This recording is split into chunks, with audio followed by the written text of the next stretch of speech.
tiene la cartera del Interior, el señor Juan José Santibáñez. Bastante desaparecido en los últimos días, en las últimas horas después del bochornoso incidente, esto de anunciar la captura de un mando senderista, número 2 de Sendero Luminoso. Bueno, el ministro hizo un repliegue allí, dijo, es momento de no levantar más noticia, y hoy aparece en un operativo, en una requisa, en un penal en Tarapoto, una requisa de internos.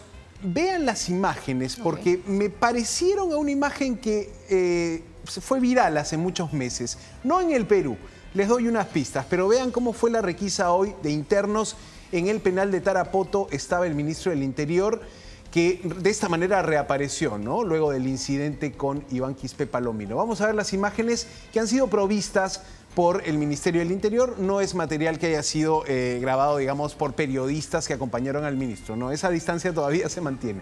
Vamos a ver las imágenes. Vamos a empezar una vez más con estos operativos de requisa.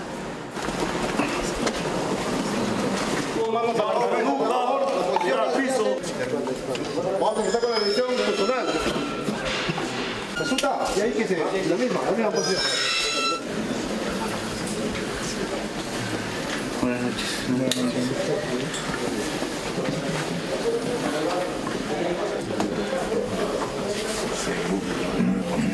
Sí. Con mucha sorpresa miraba el ministro las celdas de los internos, que de hecho son celdas que hasta tienen construcciones propias, ¿no? En el baño se hacen unos aditamentos, parte de lo que uno encuentra en un penal. En este caso se incautaron algunos teléfonos celulares. Pero mira la toma también, ¿no? El ministro, luego de este incidente con el Quispe Palomino detenido, el ministro intenta dar otra imagen, intenta quizá hacer una remembranza de los operativos en cárceles de El Salvador. Lo dejo como pregunta abierta porque estas son imágenes provistas por el sector, hay que decirlo, ¿no? Entonces es material oficial y es el material que el ministro escoge enviar a los medios. Por eso también hacía ahí una introducción del operativo.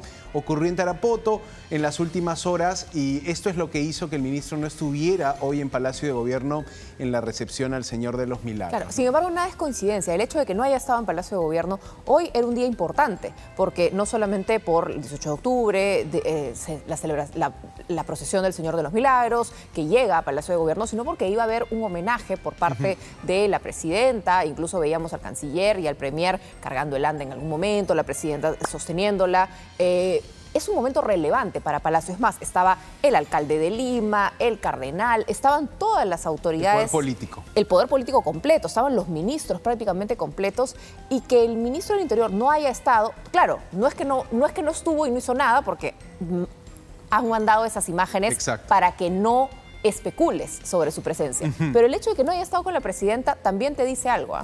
Sí, yo creo que es un ministro que claramente está en debe, si quieres, con la ciudadanía. No ha ofrecido explicaciones sobre la situación de Quispe Palomino detenido. Que no ha pasado control de identidad, no ha pasado nada. Exacto, tienes una situación bien rara, posiblemente irregular dándose en ese caso, y el ministro se muestra activo en otra localidad, ¿no? Ahora, quiero también contarte que hay novedades y anoche fue sorprendente escuchar al abogado de Iván Quispe Palomino. Recordemos, este personaje presentado, este peruano presentado como mando de Sendero Luminoso, la captura del número 2 era como se titulaba la información que el ministro dio en diferentes medios, pero después empezaban a recibirse informaciones de que era una persona que había cumplido condena, era una persona considerada como traidor por su hermano que lidera el militarizado Partido Comunista.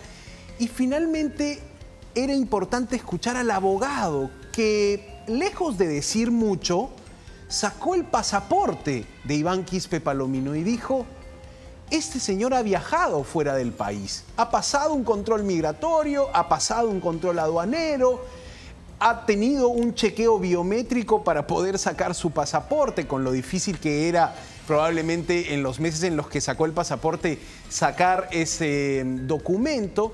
Entonces el abogado muy básicamente desvirtuaba la denuncia, el anuncio hecho por el ministro, mostrando un documento de Iván Quispe Palomino. Vamos a ver este momento porque sorprendente, cuando nos habían dicho que era una persona con requisitorias y que tenía poder de decisión. Como 3 requisitorias, es lo que decía. Requisitorias y sobre todo cabecilla, líder terrorista. El abogado dice, viaja, tiene permiso para salir, tiene un pasaporte, es un ciudadano con derechos plenos. Vamos a escuchar lo que dijo el abogado, porque aquí estamos esperando también alguna explicación desde el sector interior con este tema. Vamos a escuchar al abogado. Este es el pasaporte del ciudadano Iván Quispe Palomino. Un pasaporte que, como ustedes verán, tiene los símbolos de la República del Perú. Es un pasaporte oficial del Estado peruano. El señor Iván Quispe Palomino viajó y regresó. Y no solamente fuera del país. Como todo ciudadano, con el derecho restricto de libre tránsito, ha viajado a otros lugares. Ha pasado por garitas, ha pasado por inspecciones. El tema nos muestra lamentablemente que hay una celeridad para detener, pero hay una lentitud para esclarecer. Y esto no debe corresponder porque estaríamos con el gravísimo precedente de que una persona inocente, que no tenga nada que ver con estos hechos, esté privada de su libertad. Ya vamos por 48 horas.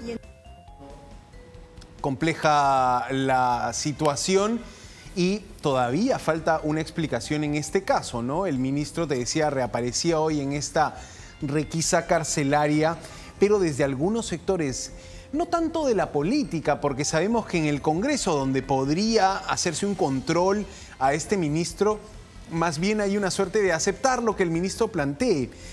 Desde algunos otros sectores de la sociedad civil, leía, por ejemplo, la Asociación Transparencia, la Asociación Civil Transparencia, decir que la permanencia de Juan José Santibáñez es una afrenta al país que se desangra, ¿no? Y que el ministro no debe permanecer más en el cargo. Es la posición también de otros sectores, justamente por esto, ¿no? Por los días que estamos en emergencia y porque lamentablemente no has visto que el delito de extorsión haya tenido un golpe contundente o que las redes que extorsionan, sobre todo al transporte, se hayan replegado.